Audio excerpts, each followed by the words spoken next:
नमस्कार बंधुओं। पाकिस्तान में एक बहुत बड़े पत्रकार की मौत हो गई है और यह मौत बहुत ही राजनीतिक तरीके से हुई है।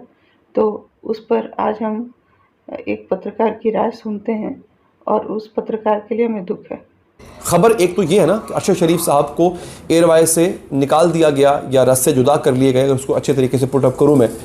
लेकिन खबर का एक और हिस्सा है जो कुछ देर में सर्कुलेट होना शुरू हो जाएगा, लेकिन मैं आपको पहले बता देता हूँ कि बात सिर्फ अरशद शरीफ तक नहीं रुकेगी। मेरे ज़राए ये कहते हैं, हो सकता है कल को इसकी तरदीद हो जाए, लेकिन मेरे ज़राए अभी तक ये कहते हैं कि बात इससे आगे जाएगी।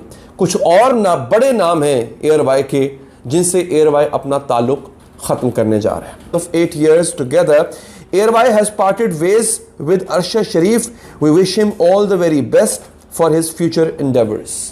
अब बड़े बोझल दिल के साथ हम ये ऐलान कर रहे हैं कि 8 साल की रफ़ाकत के बाद, 8 साल के एक लंबे तवील सफ़र के बाद अरशद शरीफ ने और एयरवाई ने अपने रास्ते जुदा कर लिए हैं। उनको उनके मुस्तकबिल के लिए हम नेक तमन्नाओं का इज़हार करते हैं।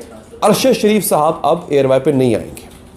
अब अगर अरशद शरीफ साहब एयरवाई पे नहीं आ रहे हैं और वो अब आपको नहीं दिखेंगे, एयरवाई ने इसकी अनाउंसमेंट कर दी है, तो जो ऊपर कहा गया था कि आपको कंपनी पॉलिसी के मुताबिक अपने सोशल मीडिया पे पोस्ट लगानी है, इसका मतलब है कि कंपनी पॉलिसी तब्दील हो चुकी है। कंपनी पॉलिसी अब वो नहीं रही है कि जो हमें अमूमन एयरवाई की स्क्रीन पर नजर आती थी। किसी भी चैनल की जो पॉलिसी होती है ना नाज़रीन, उसको अनाउंस करने की जरूरत नहीं पड़ती, वो उसकी टेलीविजन स्क्रीन पर नजर आ रही होती है।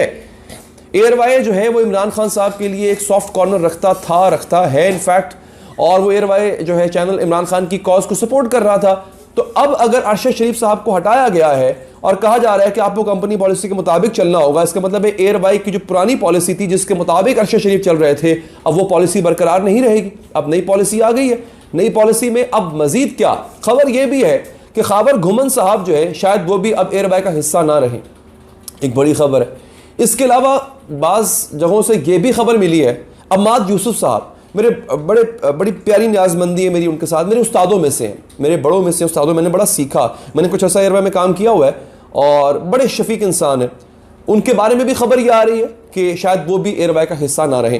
तो ऐसा लग रहा है कि पूरी की पूरी टीम को तब्दील किया जाएगा, पूरी की पूरी टीम को तब्दील किया जाएगा। और यहाँ पे अगर मैं आपको बताऊं कि जो हैं सलमान इकबाल साहब, उन्होंने भी एक ट्वीट किया। मैं अभी सर्च कर लेता हूँ क्योंकि अभी बात करते हुए आपसे मेरे जहन में मेरे आया कि मैं सलमान इकबाल साहब की ट्वीट को भी मैं अभी जो है वो शेयर करूँ आपसे। सलमान इकबाल साहब बेसिकली एयरवाई के रूह रमा हैं।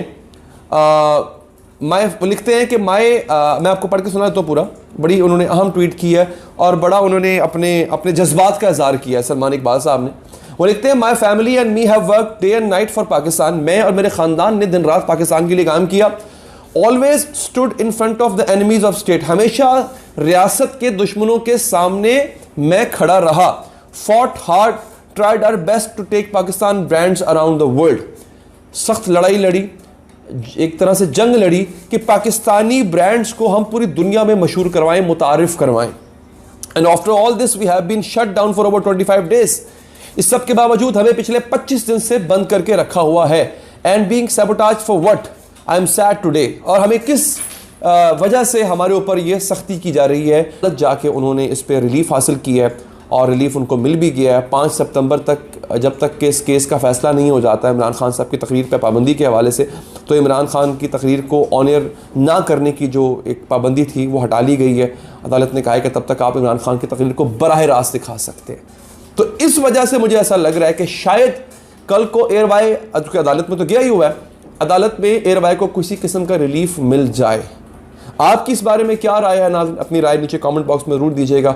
वीडियो पसंद आई हो लाइक कीजिएगा। और मैं स्वर्गीय पत्रकार को न्याय मिलना चाहिए, लेकिन ऐसी मौतों का जो कि राजनीतिक कारण से हुई हो उसका कोई निष्कर्ष नहीं निकलता। वो हमेशा एक विवाद ही बन के रह जाता है, एक सस्पेंस। पत्रकारिता हमेशा हक यानी कि सच में होना चाहिए, नहीं तो वह पत्रकारिता नहीं दलाली कहलाएगी।